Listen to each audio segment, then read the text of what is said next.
Salve camaradas, tudo bem? O tema do vídeo de hoje é a destruição da profissão de professor no Brasil.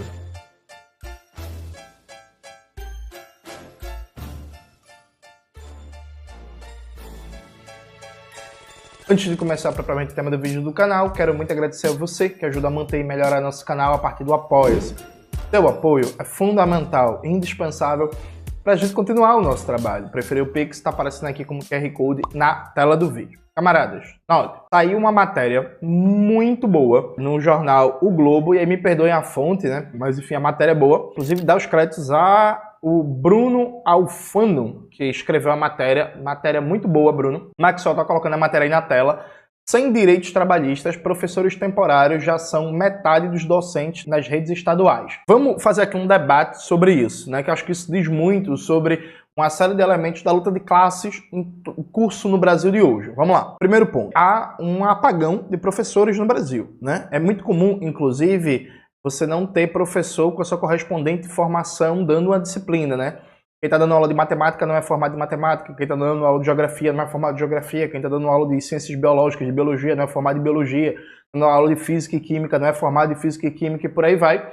E há, muito claro, uma desistência pela docência, né? É muito difícil você encontrar jovens que sonham em ser professores. Muito difícil. Há uma desvalorização social gigantesca do professor. Essa desvalorização social está ligado às condições objetivas de trabalho, salário, já a gente vai falar, e também uma propaganda da extrema-direita que cresceu nos últimos anos de criminalização do professor, criminalização do trabalho docente, em que é muito difícil você ver um jovem que o sonho da vida dele é ser professor, é ser professora, combinando num cenário em que tudo constante a gente vai ter um apagão generalizado de docentes disponíveis no mercado de trabalho brasileiro. Esse apagão de professores está ligado a uma série de fatores, né? Como a gente já falou, um deles que nunca pode ser esquecido é a propaganda da extrema-direita para criminalizar o trabalho docente, falando em marxismo cultural, ideologia de gênero e esse tipo de besteira, mas tem também e principalmente as condições objetivas de trabalho. Aí a gente volta para a matéria do Bruno, que traz dados que são muito importantes, né? Eu vou ler uns trechos para vocês e Maxwell vai colocando aí na tela, né? Um levantamento do movimento Pessoas à Frente mostra que professores temporários trabalham, em sua maioria, sem garantia de licença maternidade, estabilidade para gestantes, auxílio alimentação, nem licença para tratamento por acidentes de trabalho ou saúde. Em alguns casos, não recebe sequer 13º salário ou férias. Categoria formada por profissionais que não são concursados, os temporários costumam ser usados em funções específicas, como substituir professores efetivos que precisam sair de licença para atender turmas recém-criadas, segundo o estudo. O número de temporários, contudo, aumentou 37,7% entre 2014 e 2024 nas redes estaduais. Isso se deu, segundo os especialistas, pelo menor custo de contratação, justamente pela ausência de uma série de direitos trabalhistas. E aí tem os números, aqui só vai colocar para vocês o quadro na tela, né? Da mudança de perfis de temporários para concursados. Em 2014, o número de temporários era metade dos concursados. Em 2024 está meio a meio, temporários e concursados. Entre unidades da federação do país, aí você tem, né? Não possui lei que garante piso salarial para os temporários, 27 estados. Então, o piso do magistério, que foi uma conquista, esse ponto é muito importante. O piso do magistério foi uma conquista da categoria. E aí, a gente conquistou isso no Congresso Nacional. Aí se cria brechas jurídicas para não pagar o piso do magistério, né? Você não paga o piso para os trabalhadores da educação temporários, isso é uma brecha. Outra brecha é que se fez do piso um teto, então na real, no salário base não está o piso do magistério, mas você junta a gratificação, junta um bocado de penduricalho para atingir o piso do magistério, só que o piso é tratado como um teto, como tá ganhando piso, então cala a boca. Só que aí, como o piso do magistério não está no salário base, por exemplo, quando o professor ou professora vai se aposentar, sua renda cai muito, o que acaba prolongando o tempo de sala de aula, o tempo de trabalho de vários docentes, porque tem medo objetivo da queda da sua renda no momento da aposentadoria. Não oferece auxílio alimentação, né? 23 estados, não permite licença para tratamento de saúde, 18 estados, podem renovar o contrato sucessivamente, 17 estados, não garantem licença maternidade 10 estados, não pagam férias remuneradas 8 estados, não pagam 13º 7 estados. 2 comentários. Esse podem renovar o contrato sucessivamente. Começo do ano, o Eduardo Paes aprovou um projeto de lei na Câmara Municipal do Rio de Janeiro que permite renovar até 5 vezes o contrato temporário de professores e professoras, né? Na época, o CEP, o Sindicato da Categoria, fez mobilização, fez luta e tal, e o Eduardo Paes aprovou isso, inclusive 2 vereadores do PT votaram a favor. Aí tem uma galera que diz que o Eduardo Paes é o menos pior, né? É o antifascismo. É curioso, né? É o antifascismo que destrói a educação, é o antifascismo que destrói os serviços públicos, é o antifascismo que piora as condições de trabalho dos professores. E aí, isso é muito coerente, né? Porque o Eduardo Paes é parceiro do Pedro Paulo. Na verdade, o Pedro Paulo é funcionário do Eduardo Paes, né? E o Pedro Paulo é o cara da contra-reforma administrativa. É o cara que está bolando, organizando o projeto de lei para destruir serviços públicos no Brasil. Então, o tal do menos pior para preservar a democracia, aparentemente é uma democracia que não tem educação, que não tem direito para os trabalhadores do setor público, que não tem direito para professor, né? É uma democracia sem educação, sem respeito ao professor e sem serviço público com dignidade. Entendeu? Esse antifascismo aí é complicado, né? É um antifascismo meio fascista. O segundo comentário é sobre licença maternidade. Veja, 10 estados não garantem licença maternidade para trabalhadores temporários, né, da educação. O Brasil, ele tá tão à deriva, né, a essa dominação burguesa, tem como pressuposto a realização permanente de falsos debates para que os temas estratégicos para o futuro do país e da classe trabalhadora não sejam colocados em debate. Veja, hoje no Brasil, o que deveria estar em curso era um planejamento para aumentar o crescimento populacional, estimular o nascimento de mais bebês. Por quê? A gente tem um país que está passando por uma transição demográfica, sendo que é um país que está passando por uma transição demográfica e que ainda não superou questões básicas de infraestrutura, por exemplo. Então a gente está envelhecendo, mas a gente ainda não conseguiu universalizar a distribuição de água potável, o saneamento básico, uma infraestrutura minimamente digna, um sistema básico de mobilidade urbana em todas as grandes cidades, regiões metropolitanas e cidades de porte médio.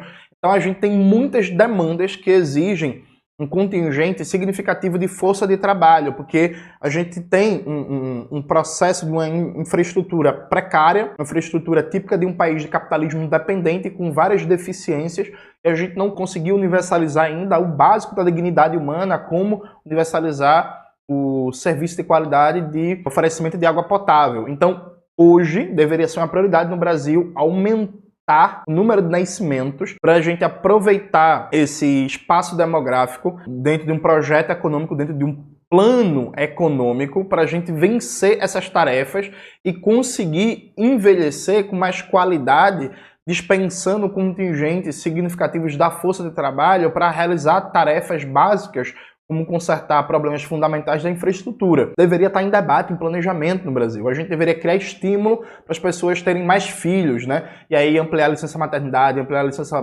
paternidade, universalizar a creche de qualidade, aumentar direitos e proteção para as mães, reduzir custo de vida na primeira e na segunda infância, na criação das crianças, universalizar trabalho doméstico a partir de serviços públicos como lavanderias, restaurantes e por aí vai. Nada disso está em planejamento, nada disso está em debate no Brasil. Então o Brasil está envelhecendo em que requisitos básicos para a gente ser um país de população de maioria idosa com qualidade, a gente não está cumprindo. E absolutamente ninguém está debatendo isso. Ninguém não. Um acadêmico ou outro, um professor universitário ou outro, coloca esse debate e tal, mas assim, no grande debate público, né? No grande debate público, e simplesmente não está em debate, não está em reflexão, tá ligado?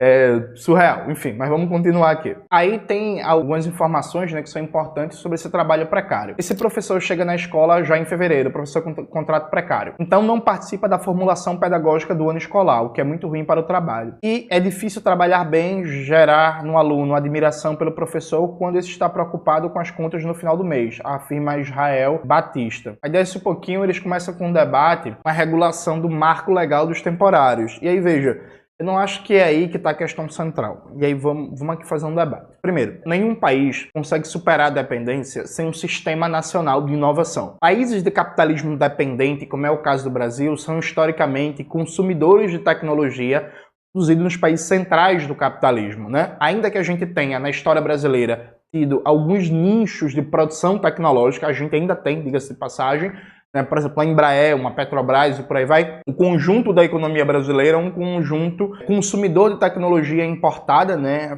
Funciona na lógica da dependência tecnológica dos países centrais do sistema imperialista. Para montar um sistema nacional de inovação, a gente precisa de professores e professoras qualificados, com boas condições de trabalho, com boas condições de salário e que, inclusive, o professor seja a célula base desse Sistema Nacional de Inovação. A gente não vai conseguir montar esse Sistema Nacional de Inovação com a situação atual, por uma série de motivos. Primeiro motivo, hoje, professor da rede básica, ele não consegue estudar. Gente, ó, eu fui professor da Escola da Polícia Militar da Bahia, né? Trabalhava em Juazeiro e morava em Petrolina. O período que eu dava aula lá foi o período que eu menos estudei na minha vida. Eu passei quase um ano inteiro lendo 2 livros. E assim, eu leio muito, gente. Eu leio muito. Nesse momento, por exemplo, se você pegar meu celular aqui e olhar minha agenda, em outubro, eu tenho atividades praticamente todos os dias de outubro. Só tem 2 dias no mês de outubro que eu não tenho atividade de rua.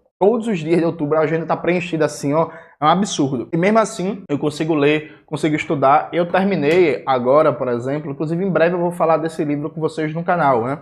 Terminei agora A Questão Universitária, de Álvaro Vieira Pinto, edição nova da editora Insular. Bota aí na tela, Maxwell. E aí, assim que eu terminei ele, eu comecei a reler a edição antiga da editora Cortez, né? Então, eu consigo, mesmo com a agenda cheia, viajando com essa porra, fazendo atividade, não sei o que, eu ainda consigo, por exemplo, ler no mínimo um livro por semana.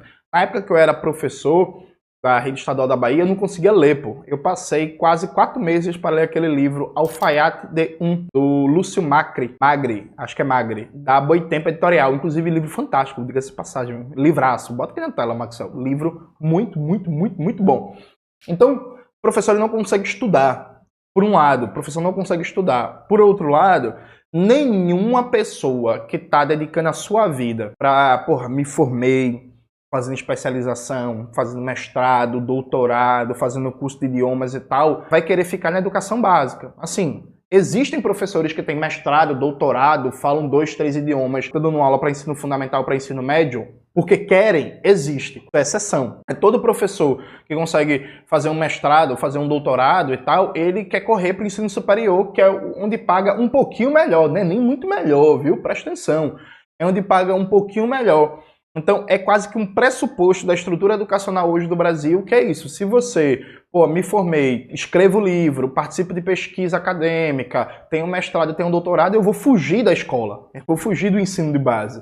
O mais rápido possível. A primeira oportunidade que tiver um concurso, eu vou vazar daqui.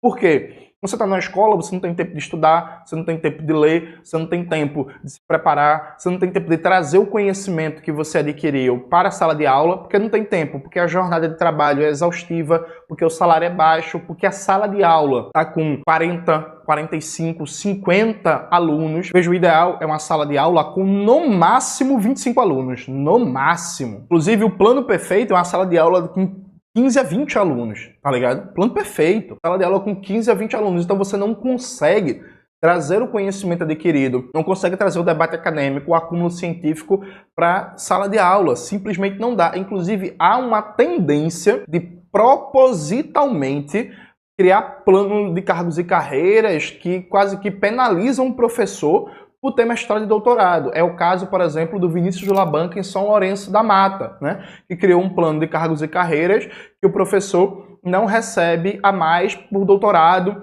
e por outras formações acadêmicas. A gente também viu isso agora em Igaraçu. A prefeita Alcione Ramos teve um concurso, os novos foram chamados, só que assim que eles assumiram, saiu no Diário Oficial do município a retirada de gratificação para os novos professores que estão assumindo nas redes. Então tem uma desigualdade salarial brutal entre os novos e os velhos professores, que incide também, inclusive, sobre formação continuada, sobre qualificação, estímulo para você buscar novos conhecimentos. Então, pegando 2 exemplos aqui de Pernambuco, tanto em São Lourenço da Mata quanto em Igaraçu, você tem uma política deliberada das prefeituras do Vinícius Labanca e da Alcione Ramos para desestimular a formação continuada, o estudo acadêmico dos professores. Então, na prática, assim, não tem como você querer ser, por exemplo, um professor / pesquisador no ensino de base. Simplesmente, simples e objetivamente. A gente tem um modelo institucional que proíbe, na prática, você ser um professor e um pesquisador.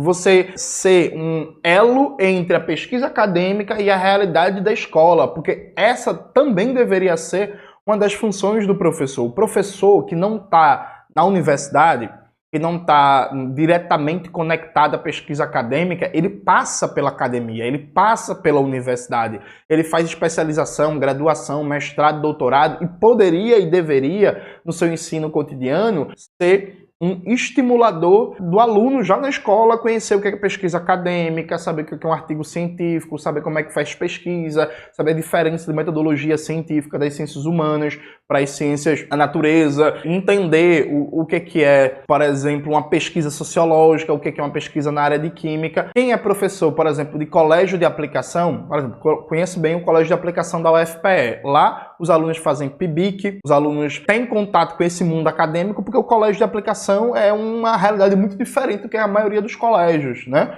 Então, um aluno que estuda no colégio de aplicação, por exemplo, ele tem acesso a um conhecimento científico que a imensa maioria dos estudantes não tem.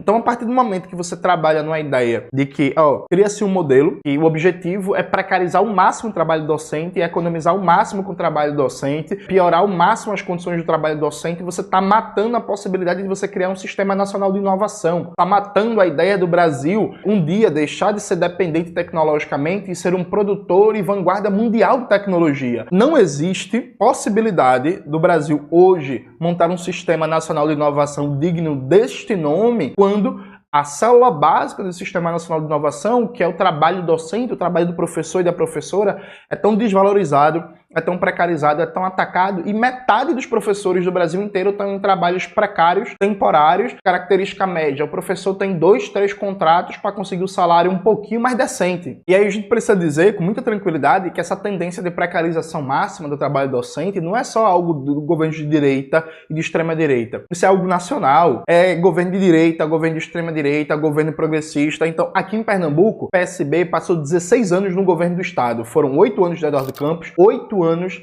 de Paulo Câmara. Boa parte desse tempo, PDT no governo, PCdoB, inclusive na vice em um período do governo, e PT em alguns momentos fazendo parte do governo. Quando o Paulo Câmara perdeu a eleição em 2022, metade dos professores da rede eram contratos temporários. Metade dos professores da rede eram contratos temporários. O PSB chegou a passar quase 10 anos sem fazer concurso para professor e professora da área de ciências humanas. Então, essa é a realidade também de governos ditos progressistas. Na Bahia, o PT governa há 20 anos, tá ligado?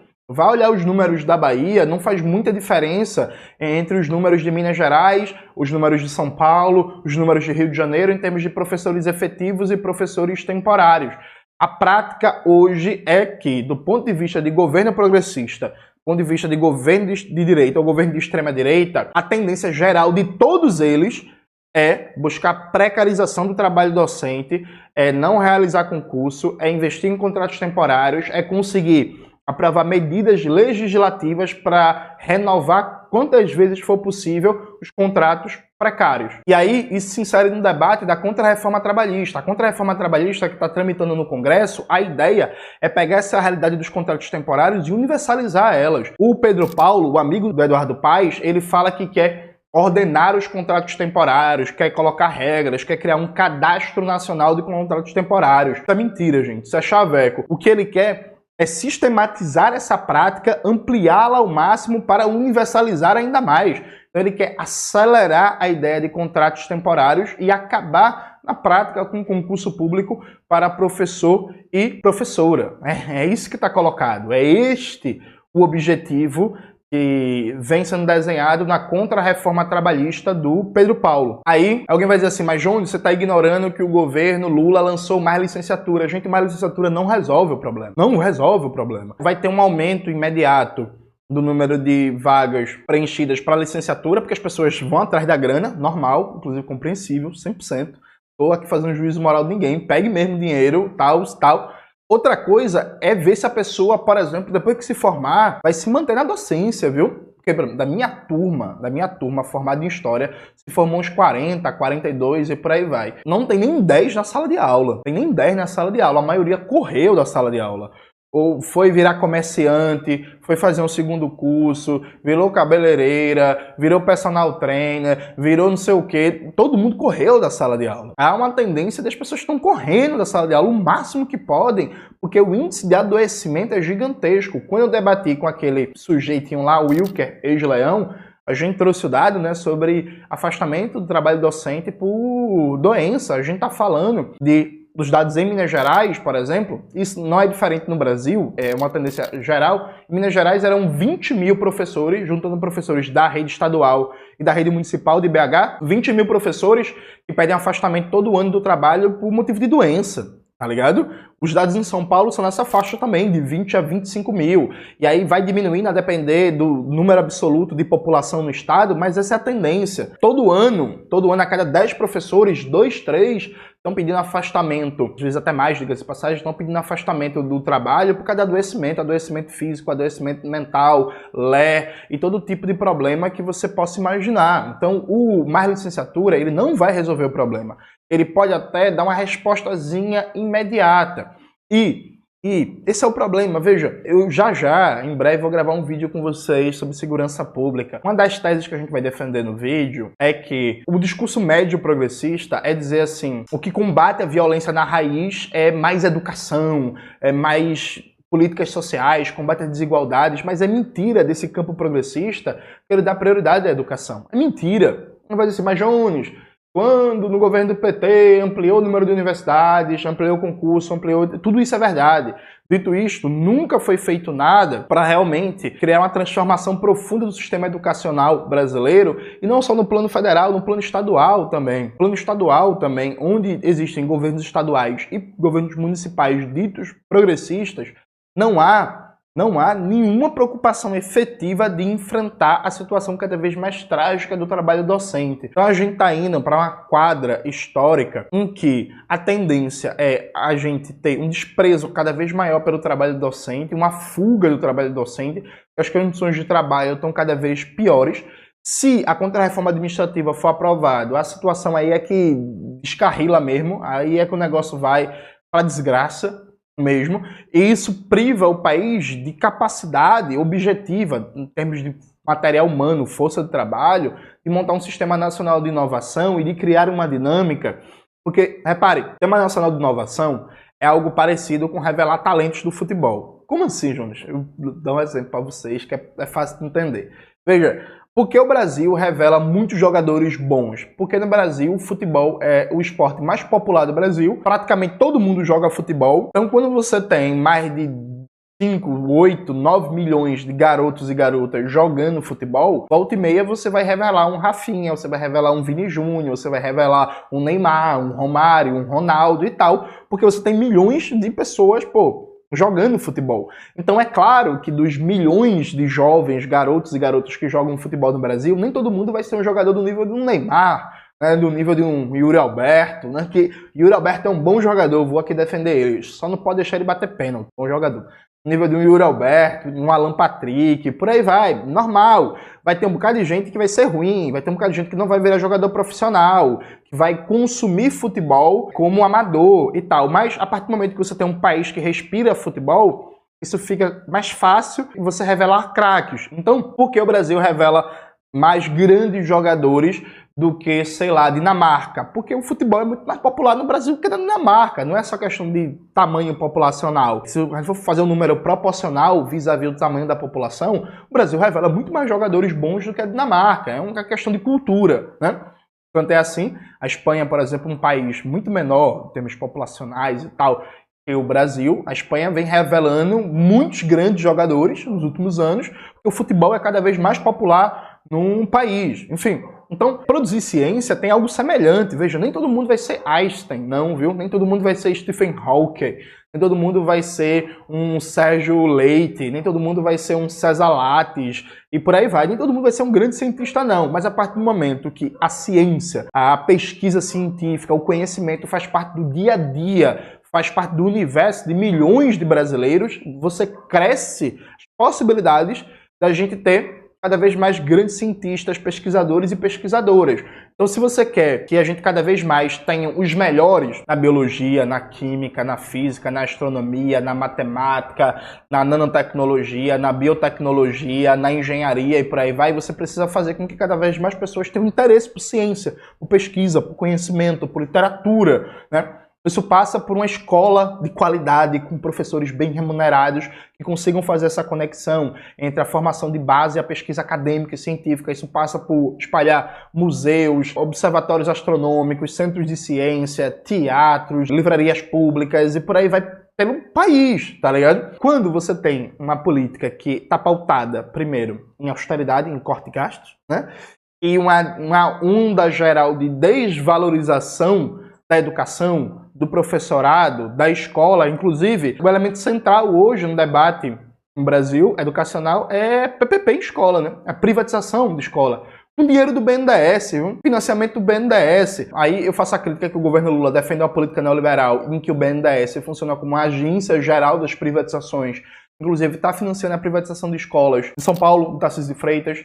Tem participação central, o BNDES e o governo Lula como um todo, na privatização de escolas no Paraná, porque não dá para olhar para essas privatizações de escola sem falar das debêntures incentivadas e das debêntures de infraestrutura, né? Jones, não sei o que são debêntures incentivadas e debêntures de infraestrutura. Lancei um vídeo no canal explicando.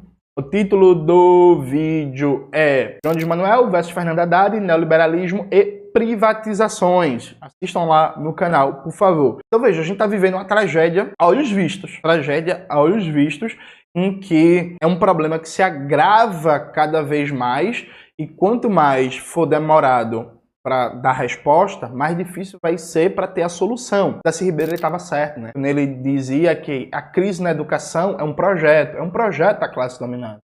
Porque um país em que a acumulação capitalista está centrado cada vez mais na atividade primária exportadora, no rentismo e na acumulação comandada pelo capital estrangeiro, esse país não precisa de fato de educação. Esse país não precisa de fato de bons professores, bem remunerados, bons planos de cargos e carreiras, com formação continuada, com a conexão entre a escola de base e a produção acadêmica. O país não precisa disso. O país não precisa de universidade, de centros de pesquisa, de socializar o conhecimento e a cultura em todo o povo trabalhador. Um país dominado por agronegócio, rentismo e capital estrangeiro, ele precisa do mínimo de formação para ter um pouco de força de trabalho qualificada para servir a essa acumulação capitalista e só. Então, que a classe dominante não tem projeto para a educação brasileira, isso é fato. A dúvida é, qual é o projeto da dita esquerda brasileira, em sua maioria, para a educação brasileira? É diferente do projeto da classe dominante? Pelo que a gente está vendo, não. É isso, galera. Espero que vocês tenham gostado do vídeo hoje do canal. Não se esqueça de se inscrever no canal,